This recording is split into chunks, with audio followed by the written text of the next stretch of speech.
حضرت مسور بن مخرمہ رضی اللہ تعالیٰ عنہ ارشاد فرماتے ہیں کہ حضور ایک رسول مرشد رحمت عالم صلی اللہ علیہ وسلم نے اشارہ گرامی قدر فرمایا، فاطمہ تو بضعۃ منی، فاطمہ میرے بدن کا ٹکڑا ہے، میرے جسم کا جز ہے، میرا حصہ ہے، یعنی مجھ سے الگ نہیں ہے۔ فاطمہ میرا حصہ ہے، میں فاطمہ کا حصہ ہوں۔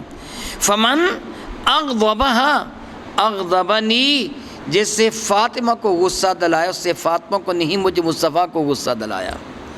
جس سے ان کو ناراض کیا اس سے مجھے ناراض کیا۔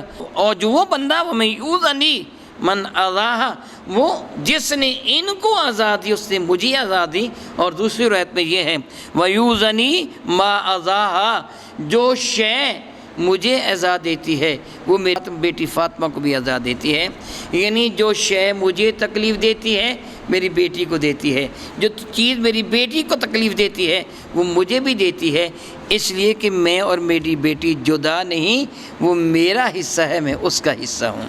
یہ حدیث برکہ صحیح بخاری، صحیح مسلم، سنن ابی داؤد، سنن ترمذی، ابن ماجہ اور مسند امام احمد بن حنبل، ان ساری کتابوں کے اندر یہ حدیث برکہ پائی جاتی ہے۔ گویا خون خیر الرسل سے ہے جن کا خمیر، ان کی بے لوث طینت پہ لاکھوں سلام۔ مزید ویڈیوز اور اپڈیٹس کے لیے ہمارا یوٹیوب چینل 787 STV سبسکرائب کریں اور بیل آئیکن پر بھی کلک کریں۔